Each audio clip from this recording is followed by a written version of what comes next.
আসসালামু আলাইকুম ওয়া রাহমাতুল্লাহি ওয়া বারাকাতুহু।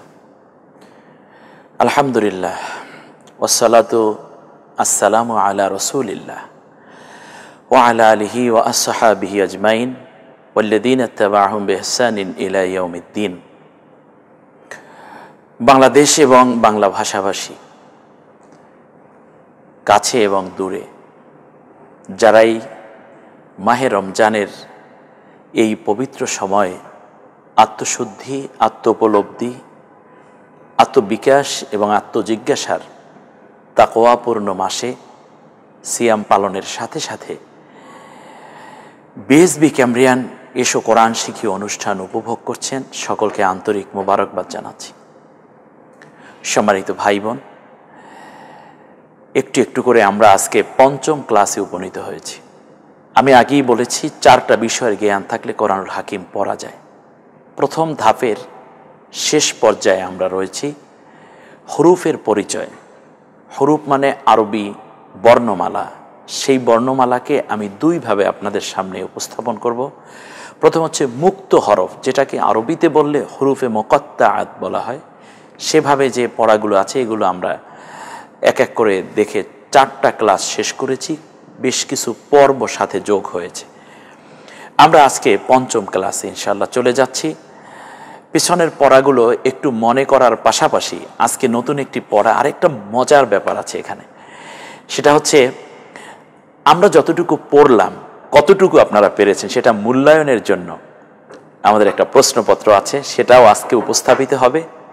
ঠিক তার পাশাপাশি আপনাদেরকে সুসংবাদ দিচ্ছি, আপনার কতটুকু পড়া যেন একেবারেই ভুলে না যান, সেজন্য এরকম 10টি মূল্যায়ন নিয়ে থাকি। আর আগের মতোই বলবো, থাকুন কোরআনের সাথে, চলুন নাজাতের পথে। সম্মানিত শিক্ষার্থী ভাই বোনেরা, আমরা চলে যাচ্ছি সরাসরি আজকের পঞ্চম ক্লাসে। প্রিয় শিক্ষার্থী ভাই বোনেরা, আমরা আজকে শিখব আরবি উচ্চারণের বিশুদ্ধভাবে কিভাবে আরবি উচ্চারণ করা যায় সেইটা। মূলত এটাকে আরবিতে বলে মাখরাজ। মাখরাজ মানে হচ্ছে যেই স্থান থেকে আরবি হরফটি উচ্চারিত হয়। একটি বিষয় আমাদের মনে রাখা দরকার, যে সমস্ত আরবি অক্ষর এক জাতীয় একটা, এটার মাখরাজ জানাটা এত বেশি জরুরত নয়, কিন্তু বেশি জরুরি হলো সেই মাখরাজগুলো জানা যেইগুলো এক জাতীয় হরফ একাধিক। যেমন আমি যদি বোঝাতে চাই তাহলে যেমন হা আর একটা হলো হা, একই জাতীয় কিন্তু মাখরাজ ভিন্ন। যেমন হা আর এটা হলো হা, এই হা দুইটাই হা, একটা গলায় চাপ দিয়ে এটা গলায় ছেড়ে দিয়ে। এরপরে যদি আমি বলি, যেমন আইন, এটা হলো হামজা, কণ্ঠনালীর মধ্য থেকেই উচ্চারিত হয়, কিন্তু এক জাতীয়। আইনে জবর দিলে আ হয়, হামজা জবর দিলেও আ হয়। কিন্তু এখন এটাকে যদি আ না বলে আ বলি তাহলেও যেমন ভুল, আবার এটাই গলায় চাপ দিয়ে বললেও সেটা ভুল। এই জায়গাগুলো, যেমন এটা হলো তা আর এ হলো ত, কাছাকাছি কিন্তু একটু উচ্চারণ, একটা হলো তাল আর একটা হলো তল, একটু পার্থক্য আছে। আবার যেমন সিন, আবার এটার পাশাপাশি শব্দ যদি বলি যেমন সা, আবার যদি বলি সদ, তাহলে সিন সা সদ, এই জাস্ট এভাবেই একটা বিষয়। তো সেখানে যদি আমরা বলি রাল আর একটা ঝা, এইরকম জায়গা পেয়েছি আমি 7টি। ওই 7টি মূলত এখন আপনাদের সামনে উপস্থাপন করে আজকে একটু মাখরাজগুলো নিয়ে, মাখরাজ নিয়ে আমি মোট 9টা জায়গায় কথা বলেছি। আল্লাহ তাআলা বলছেন, ইন তাস্তানিবু কাবাইরা মা তুনহাউনা নুকাফির আনকুম সাইয়্যাতিকুম ওয়া নুদখিলকুম মুদখালান কারীমা। তোমরা যদি কাবিরা গুনাহগুলো থেকে বেঁচে থাকো তাহলে সাগীরা গুনাহ আমি আল্লাহ এমনিতেই মাফ করে দেব। এবং মহা সম্মানিত জায়গায় আমি তোমাদেরকে প্রবেশ করাবো। সুবহানাল্লাহ। তাহলে আজকে কাবিরা গুনার যেটা এসছে, তাহলে সতী নারীর প্রতি ব্যভিচারের মিথ্যা অপবাদ দেয়া, এটা আমাদের সমাজে কিন্তু অ্যাভেলেবল কেমন যেন হয়ে যাচ্ছে।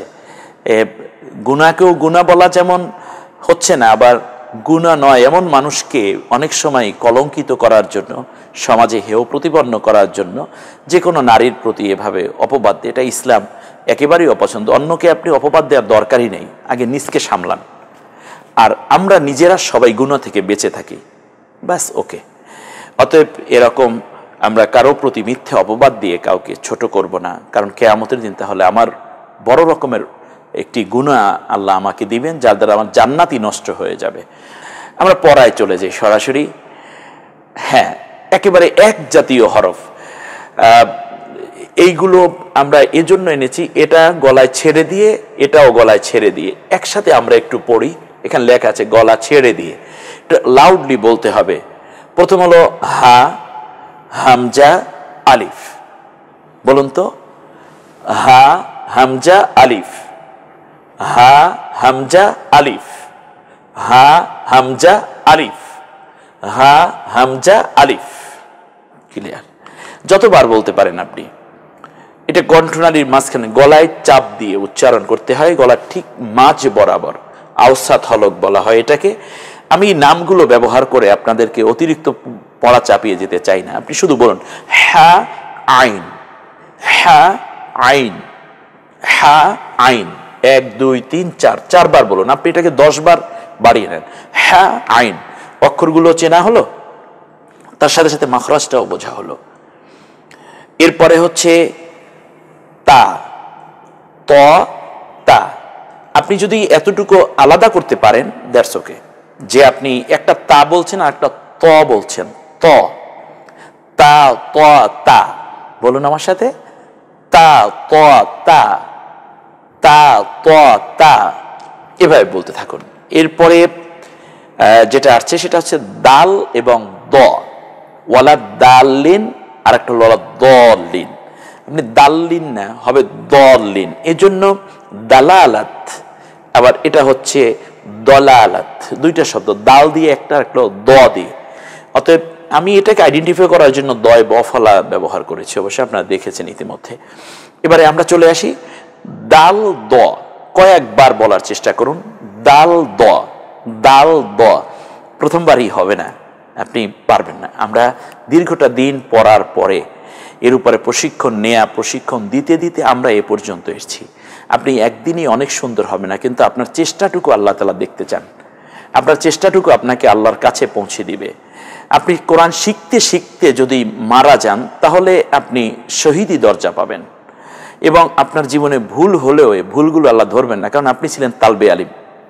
অতএব একজন ছাত্রের সেই মক্তবের ছোট্ট শিশু মানসিকতা নিয়েই আপনি পড়তে বসুন, আল্লাহ আপনার আগের গুনাহগুলো মাফ করে দিবেন, মাফ করে দিবেন। দাল দ, দাল দ, দাল দ। এরপরে হচ্ছে সজাতীয় হরফ, এগুলো সা, সিন, সদ, সা, সিন, সদ। আমরা উপরের যদি দেখি, সা, সিন, সদ। বলুন সা, সিন, সিনটা সিসি আওয়াজে। আমি অনেক সময় সাইকেলের পাম্প ছেড়ে দিলে যেটা এভাবে যে আওয়াজটা হয়, সিনটা ওইভাবে উচ্চারিত হবে। আর সদটা বলার সময় আল্লাহ সমাদ, সমাদ, সমাদ, তিনটা শব্দ, একটা হলো সা দিয়ে, আর একটা সিন দিয়ে, আর একটা সদ দিয়ে। আপনি যদি আইডেন্টিফাই করে কাউকে তেলাওয়াত করে শোনাতে পারেন, সদটা সদের মতো করে, সাটা সায়ের মতো করে, সিনটা সি এর মতো করে। কজাতীয় হরফ হলো দুইটা, এটা কফ, এটা হলো কাফ। জিহ্বার গোড়া থেকে, গোড়ার একটু উপরের অংশ থেকে, কফ, কাফ, কফ, কাফ। এরপরে আসছে জিম, জাল, জ। জিম, জিহ্বার মাঝখানে ওই বরাবর তালু, জিম, জাল, জ। রব্বানা, দেখুন আমি তিনটা বলি, একটা রব্বানা জালামনা, জিম দিয়ে, রব্বানা জালামনা, এটা জাল দিয়ে, রব্বানা জালামনা কি দিয়ে, জ দিয়ে।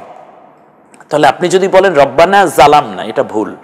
আপনি যদি রব্বানা জালাম না, এটা ভুল। আপনি যদি বলেন রব্বানা জালাম না, ব্যাস আপনি এইটা সঠিক হবে। তো জাল দিয়ে যে হরক আছে, জাল দিয়ে হরফ যেটা আছে, শব্দ যেটা, সেটা বানাবেন। জিম দিয়ে এটা উচ্চারণ করবেন। এই জন্য আপনাদের কোনো টেনশন করার কারণে, এর সামনে অনেকগুলো আয়াত বহুবার আসবে এই কথাগুলো। অতএব আজকে জানুন জিম রাল জ বলেন, জিম রাল জ, আবার বলেন জিম রাল জ। চমৎকার একটা বিষয় চলে আসছে। আমরা আগামীকালকে একটা পরীক্ষা নেয়ার কথা, তো ওই পরীক্ষাটা আজকে আমরা দেখে নেব ওই পরীক্ষায় কি কি আছে। প্রথম পর্বের পরীক্ষা, চমৎকার। পরীক্ষা মানে হচ্ছে পরীক্ষা না, পরীক্ষা মানে মূল্যায়ন। আর ছাত্রের জন্য তো পরীক্ষা থাকাই উচিত।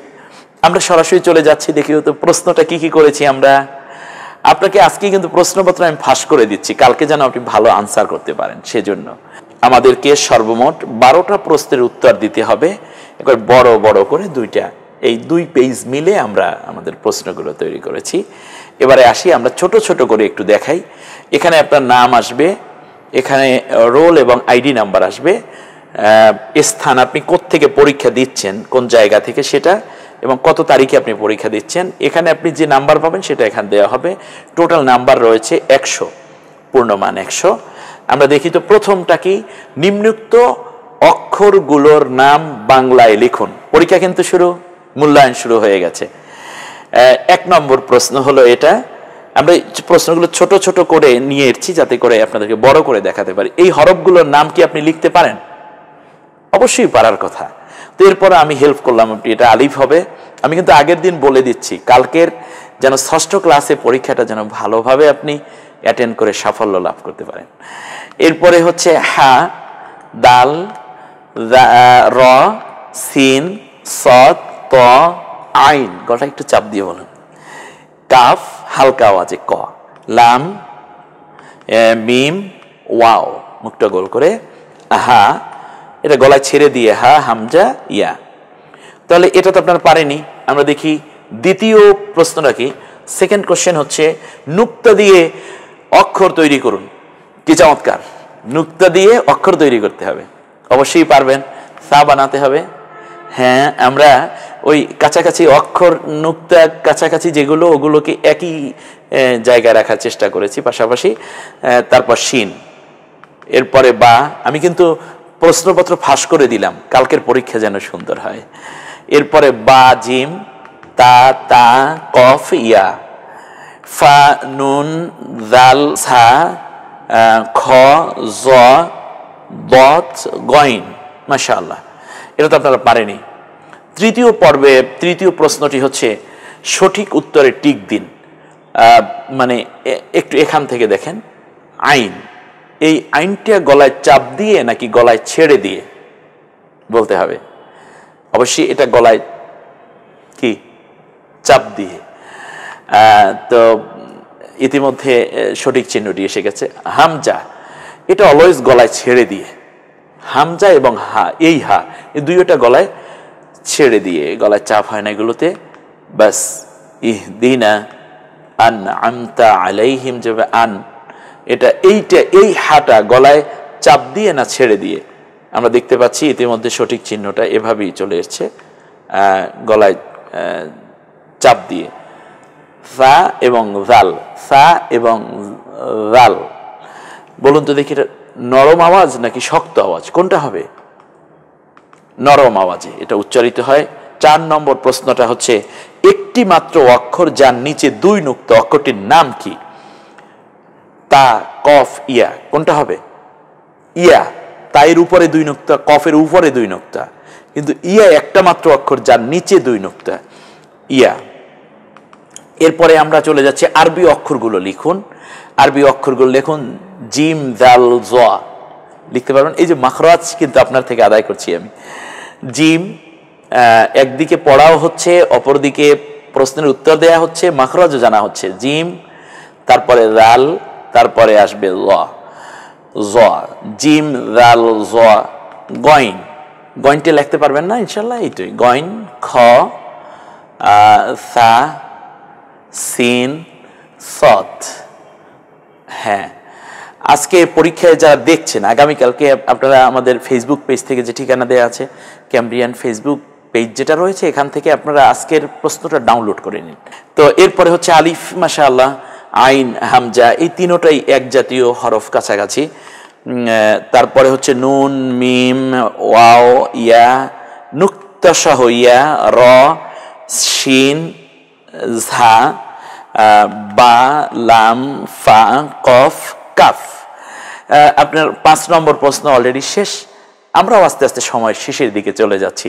তো তারপরে আমরা একটু মূল্যায়ন করে দেখব। অক্ষরগুলোর নাম লিখুন। অক্ষরগুলোর নাম এই জন্য দিয়েছি যে এই হরফগুলো লিখতে গিয়ে কিন্তু হুরুফে মুস্তালিয়া যেটাকে বলি আমরা, ওটা না বলেই আমি কিন্তু আপনাদের থেকে পড়াটা নিয়ে নিচ্ছি। প্রথম স, খ, জ, দ, ত, গইন, কফ, র। এরপরে কোরআন শিক্ষা করা কি বলেন তো দেখি? কি? সুন্নত, ফরজ, ওয়াজিব, মুস্তাহাব। ইন্নাল্লাযী ফারাদা আলাইকাল কোরআন, আল্লাহ নিজে বলছেন আমি কোরআনকে তোমার উপর ফরজ করে দিয়েছি। এবং রাসূল সাল্লাল্লাহু আলাইহি ওয়াসাল্লাম বলেছেন কিয়ামতের দিন এই কোরআনকে যারা পড়বে না, কোরআন বুঝবে না, পৃথিবীর সব বুঝলো, শুধু কোরআনকে যারা মানে এক সাইড করে রাখলো, কোরআনকে যারা অকেজো করে রাখলো, কিয়ামতের দিন ওই উম্মতের বিরুদ্ধে আমি আল্লাহর কাছে মামলা দায়ের করব। সূরার নাম সূরা ফুরকান, আয়াত নম্বর 30। আল্লাহ তাআলা বলছেন ওয়াকালার রাসূল ইয়া রাব্বি ইন্না কওমি ইত্তাখাযু হাযাল কুরআনা মাহজুরা। আল্লাহ তাআলা এই আমার সেই উম্মত যে উম্মত আমার কোরআনটা পড়ে নাই, তোমার এই কোরআন পড়ে নাই, বুঝে নাই, অথচ কোরআনের জন্য আমি কত কষ্ট করেছি। তাইফের জমিনে রক্ত দিয়েছি, মার খেয়েছি, ওহুদের ময়দানে দান শহীদ হয়েছে, জেল খেটেছি 3 বছর শেহাবে আবু তালিবে, আপন জন্মভূমি ছেড়ে সব ছেড়ে হিজরত করতে বাধ্য হয়েছিলাম, গলা কাটা সাহাবীর লাশ রক্তাক্ত অবস্থায় দাফন করতে বাধ্য হয়েছিলাম। কত নির্যাতন তোমার এই কোরআনের জন্য। আর আমার এই উম্মত কোরআনই পড়ে নাই, কোরআন বোঝে নাই, কোরআন অনুযায়ী চলে নাই, আজকে তার বিরুদ্ধে তোমার কাছে মামলা দায়ের করে দিলাম। আল্লাহ এই মামলার অ্যাকশন কিভাবে নেবেন হয়তো আগামী ক্লাসে ইনশাল্লাহ আমরা জানার চেষ্টা করব, কিন্তু তার আগে আমরা এই মামলা থেকে নামটা কাটাতে চাই। নবীর মামলার আসামি হতে চাই না, নবীর সুপারিশ পেতে চাই। সেজন্য আপনি কোরআনের ছাত্র হয়ে যান, কমপক্ষে আপনার চার্জশিট থেকে নামটা কেটে যাবে আজকে ইনশাআল্লাহ। এরপরে হচ্ছে এতে কোরআন শিক্ষা ফরজ না, আমি মনে করি সব ফরজের বড় ফরজ, কারণ ফরজ শিখতে হলে তো কোরআন থেকেই জেনে নিতে হয়। ফরজ কি পাঠ করলে প্রত্যেক অক্ষরে কমপক্ষে 10টি করে নেকি পাওয়া যাবে। এখানে কয়েকটা অপশন আছে, যেমন হাদিস শরীফ, মকসিদুল মোমিন, কোরআন, ফাজাইল আমল, বেশতি জোহর। এগুলো পড়ার মধ্যে কিছু ইলেম হাসিল হয়, কিন্তু প্রত্যেক অক্ষরে 10টি নেকি পাওয়া যায় এরকম কিতাব কেবল একটাই আছে, সেটা হচ্ছে কোরআন। আর কোনো কিতাবে এত কোনো ফজিলত এভাবে বলা নাই। হাদিস পড়লে কিছু সওয়াব হতে পারে, কিন্তু কি সওয়াব? কোরআন পড়লে অবশ্যই পূর্ণ সওয়াবের নিশ্চয়তা আছে, ঘোষণা আছে আল্লাহ তাআলার পক্ষ থেকে। কোরআন বিমুখ মানুষেরা কার মামলার আসামি? আমি কিন্তু একটু আগেই বলেছি নবীর মামলার আসামি হবে তারা যারা কোরআন জানে না। কোরআন বিমুখ মানুষ কার মামলার আসামি? আপনাকে টিক দিতে হবে, ফেরেশতা, পুলিশ, রাসূল, সাহাবী, আলিম। কার? রাসূল সাল্লাল্লাহু আলাইহি ওয়াসাল্লামের সরাসরি আসামি হবে তারা। আপনি যে শ্রেণী পেশার হন না কেন, আপনি যত উচ্চশিক্ষিত কিংবা ধনী হন, গরিব হন, কমপক্ষে কোরআনটা শিখুন ভাইজান। মা, বোন, অবশ্যই তুমি কোরআনটা শিখে নাও। কারোর সাথে দেখা হলে প্রথমে কি বলতে হয়? হাই, মাশাআল্লাহ, হ্যালো, আসসালামু আলাইকুম। আমরা কোনটা বলি? হাই। এটা বাদ দেন না, আপনি মুসলিম, আপনাকে অবশ্যই কোরআনের কথা অনুযায়ী বলতে হবে। আপনাকে বলতে হবে আসসালামু আলাইকুম। এরপরে খাবার শুরুতে কি বলতে হয়? সুবহানাল্লাহ, আলহামদুলিল্লাহ, বিসমিল্লাহি আলা বারাকাতিল্লাহ। কোনটা বলতে হবে? বিসমিল্লাহি আলা বারাকাতিল্লাহ। সর্বশেষ নবীর নাম কি? আদম আলাইহিস সালাম, মুহাম্মদ সাল্লাল্লাহু আলাইহি ওয়াসাল্লাম, ইব্রাহিম আলাইহিস সালাম, ঈসা আলাইহিস সালাম। কি হবে? সর্বশেষ নবী, যার পরে আর কোনো নবী নাই। কেউ যদি বলে যে তারপরে আমি নবী এসেছি, সে মিথ্যাবাদী এবং সে কাজ্জাব, এবং রাসূল সাল্লাল্লাহু আলাইহি ওয়াসাল্লামের পরে আর কোনো নবী নেই। আসুন, খাতামুন নবীর পরে আর কোনো নবী নাই, সর্বশেষ নবীর নাম মুহাম্মদ সাল্লাল্লাহু আলাইহি ওয়াসাল্লাম। আগামীকালকের পরীক্ষা মূল্যায়ন আপনারাই করবেন, এবং দূরের এবং কাছের যারাই আছেন আশা করি আমাদের সাথে থাকবেন এবং উপভোগ করতে থাকুন বিএসবি ক্যামব্রিয়ান এসো কোরআন শিখি অনুষ্ঠান। সকলকে মোবারকবাদ, সুস্বাস্থ্য, নিরাপত্তা এবং করোনার সবল থেকে আল্লাহ সকলকে যেন হেফাজতে রাখেন সে কামনা করে আগামীকালের ক্লাস দেখার আহ্বান রেখে এই মুহূর্তে আপনাদের কাছ থেকে বিদায় নিচ্ছি। আসসালামু আলাইকুম ওয়া রাহমাতুল্লাহি ওয়া বারাকাতুহু।